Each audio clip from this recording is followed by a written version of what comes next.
So hi everyone, welcome back my YouTube channel. So friends, आज की video में बात करने वाला हूं वैसे स्टूडेंट के लिए जो भी स्टूडेंट झारखंड स्टेट से बिलोंग करते हैं और झारखंड के अंदर जितने भी गवर्नमेंट इंजीनियरिंग कॉलेज है, प्राइवेट कॉलेज है, उसमें आपको एडमिशन लेना है। तो फ्रेंड्स, आज की वीडियो में बात करने वाला हूं कि जैसे कि आप लोग का एप्लीकेशन फॉर्म स्टार्ट है, उसके बाद आप लोग का काउंसलिंग होगा, रैंक कार्ड ये सब आएगा।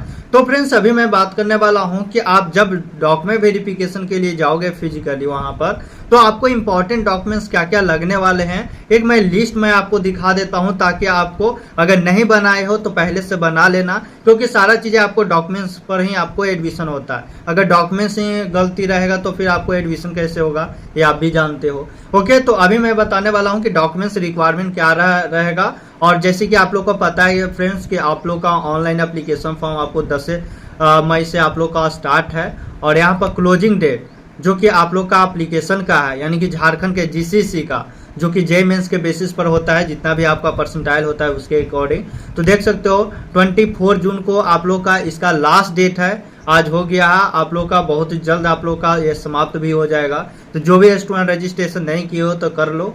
उसके बाद यहाँ पर एडिटिंग का टाइम देगा। अगर फ्रेंड्स आप ऑनलाइन एप्लीकेशन फॉर्म फिलअप में कुछ गलती हो जाता है, हाँ, तो उसके लिए आपको 25 तारीख को विंडो ओपन होगा। 25 से 27 तारीख को विंडो जो है ओपन होगा, तो आप करेक्शन कर सकते हो, यानी कि आप एडिट कर सकते हो फॉर्म को। उसके बाद पब्लिकेशन और मेरिट लिस्ट, आपका नाम आ जाएगा 2 जुलाई को कि आपको यहाँ पर क्या रैंक बना है, क्या स्टेट में क्या रैंक है। एक कैटेगरी में आएगा, एक आपका जनरल्स में आएंगे। तो ये तो ऑफिशियल मैंने दिखा दिया, ताकि एक आपको अंदाजा मिले कि हाँ भैया कब से हम लोग का रजिस्ट्रेशन लास्ट है, कब हमारा मेरिट लिस्ट आएगा, इसके लिए मैं बता दिया। अब मैं बताता हूँ कि आपका मेरिट लिस्ट आने के बाद जब आपका डॉक्यूमेंट्स वेरिफिकेशन होगा, यानी चॉइस फिलिंग हो जाता है, उसके बाद आप लोग का डॉक्यूमेंट वेरिफिकेशन होता है। तो अभी मैं लिस्ट में बता देता हूँ, दिखा देता हूँ, ताकि ये सब आपको डॉक्यूमेंट 100% होनी चाहिए। नहीं रहेगा तो प्रॉब्लम खड़ा हो जाएगा। तो फ्रेंड्स, यहाँ पर आप देख सकते हो सबसे पहले जो जीसीसी के लिए मैं बता देता हूँ, यानी कि Jharkhand combined entrance examination board के लिए, कि यहाँ पर आपको सबसे पहले तो सीट अलॉटमेंट लेटर लगेगा। ये सीट अलॉटमेंट तो अभी आपको है नहीं।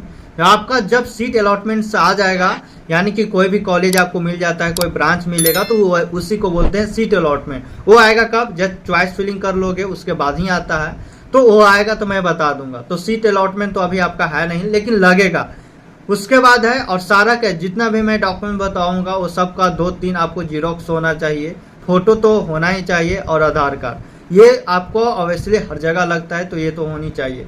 ओके, उसके बाद है चॉइस फिलिंग स्लिप। जब आप चॉइस फिलिंग करोगे, कॉलेज को लिस्ट में डालोगे, तो चॉइस फिलिंग का आपको स्लिप होनी चाहिए कि मैंने इतना चॉइस भरा था और ये मेरा कॉलेज कितना नंबर में मिला है, तो उसी को बोलते हैं चॉइस स्लिप। तो ये चॉइस फिलिंग का स्लिप होनी चाहिए। फिर है ऑनलाइन फिलअप, जो कि फॉर्म का।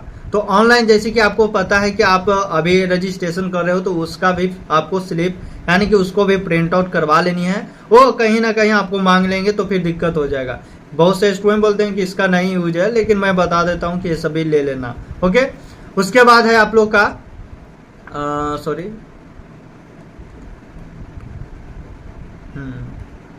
तो यहाँ पर उसके बाद है गैप ईयर सर्टिफिकेट आपको होने चाहिए। अगर आपके पास 1 साल 2 साल का गैप कर लिए हो, यानी कि गैप करने का मतलब उस बीच में आप एडमिशन नहीं लिए हो, क्लास 12 के बाद बैठ गए हो या कुछ और कोर्सेज करने लगे थे, तो उसी को गैप ईयर कहते हैं। तो ये गैप ईयर आपको अनुमंडल में जाओगे, जहाँ पर आपको वकील ये सब रहते हैं, वो आपको बना के दे देंगे 1 वीक के अंदर।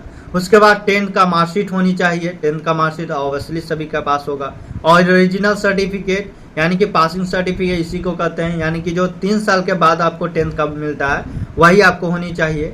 और उसके बाद क्लास 12 का मार्कशीट अगर नहीं आया है तो फिर जो है वो वही देना। और उस टाइम तो आ जाएगा जब वेरिफिकेशन होगा, उस टाइम आपको सभी स्टूडेंट्स का क्लास 12 का मार्कशीट आ जाएगा।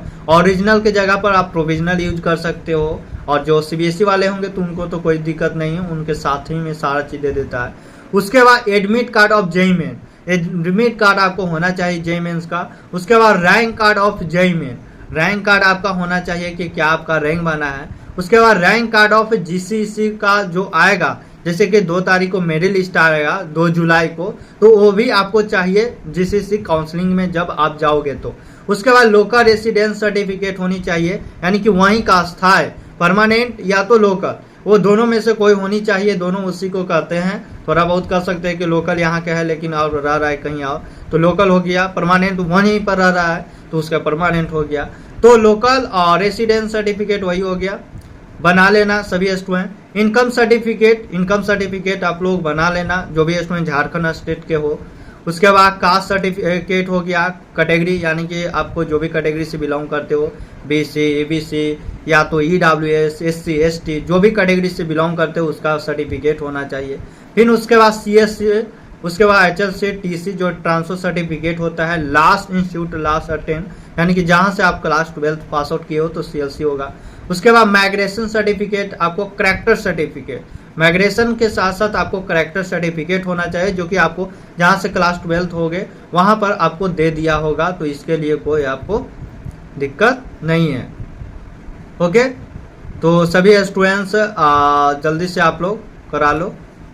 तो ये सब मैंने इम्पोर्टेंट डॉक्यूमेंट्स बता दिया जो आपको GCC काउंसलिंग में लगने वाला है, और कोई भी डाउट है तो बताओ, और जो भी चीज़ें हैं, जो भी स्टूडेंट पेड काउंसलिंग करवाना चाहते हो तो दिए गए नंबर पर कांटेक्ट कर लो, मैं सारा चीज़ें आपको कर दूंगा, पर्सनल गाइडलाइंस होगा।